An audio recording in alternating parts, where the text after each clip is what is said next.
Hola, mi nombre es Erendira Montserrat, soy estudiante de la maestría en Educación con acentuación en Tecnología Educativa de la institución Universidad Virtual CNSI.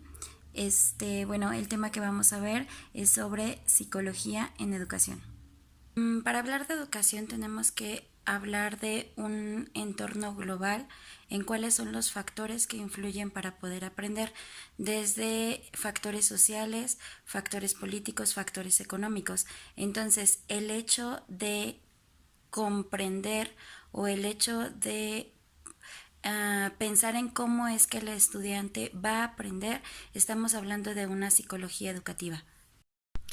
En los antecedentes históricos de la psicología educativa están muchos investigadores que se dedicaron a poder cambiar estos paradigmas. Tenemos, por ejemplo, a Oswald, Piaget, Vygotsky, los cuales, por mencionar a algunos, los cuales se enfrentaron ante problemáticas sociales y ante corrientes que estaban estipuladas, las cuales intentaron explicar de una manera diferente cómo eran todos estos cambios educativos, que el alumno realmente es un ser o un individuo que puede realizar diferentes procesos cognitivos, los cuales lo van a llevar a algún pensamiento crítico y no solo es un receptor de información.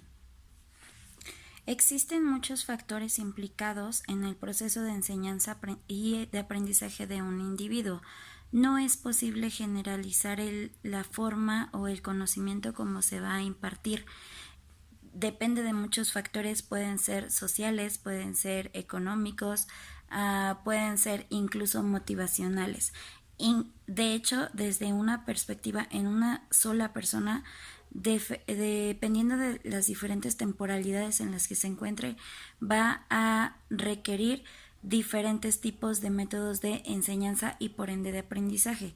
No es lo mismo enseñar o la temporalidad o las actividades, herramientas o instrumentos que se utilizan en un niño como las que se tienen que utilizar en un adulto. Para esto, bueno, se van generando toda esa influencia de estos factores que nos van a generar las diferentes decisiones como profesores de cómo poder alcanzar los objetivos fijados. Las instituciones se rigen bajo diferentes esquemas o bajo diferentes modelos de educación.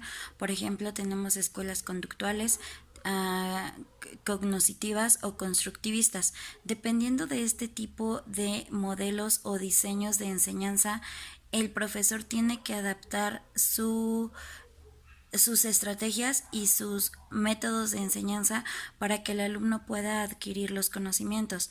No es que vayan separadas, no porque el método cognitivo haya sustituido al método conductista, es que ya tenemos que prescindir de alguno. Al contrario, se pueden adaptar de tal manera que se puedan manejar al mismo tiempo o en una sola actividad se puedan desarrollar diferentes métodos. Por ejemplo, un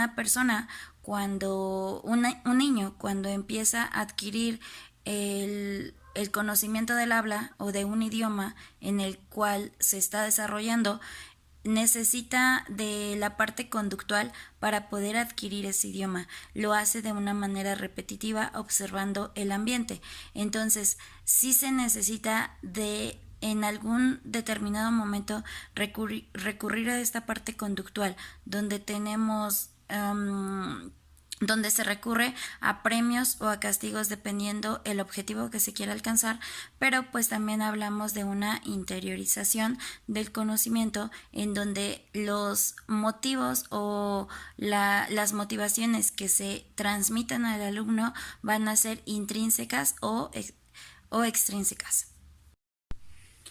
Los diferentes entornos a los que nos enfrentamos nosotros como profesores son muy abiertos, son muy generales. No podemos centralizar la forma de enseñanza en un grupo de personas y pretender que esas personas van a aprender de la misma manera. Entonces es importante analizar el entorno en el que se está desarrollando el estudiante para sobre eso saber cómo actuar o qué tipo de aprendizaje queremos transmitir. Para que ese conocimiento sea significativo, necesita encontrarle un sentido al estudiante y eso va a depender de cómo se esté transmitiendo. Ellos necesitan encontrar un sentido de por qué están adquiriendo ese conocimiento y va a ser lo que los va a motivar individualmente a adquirirlo.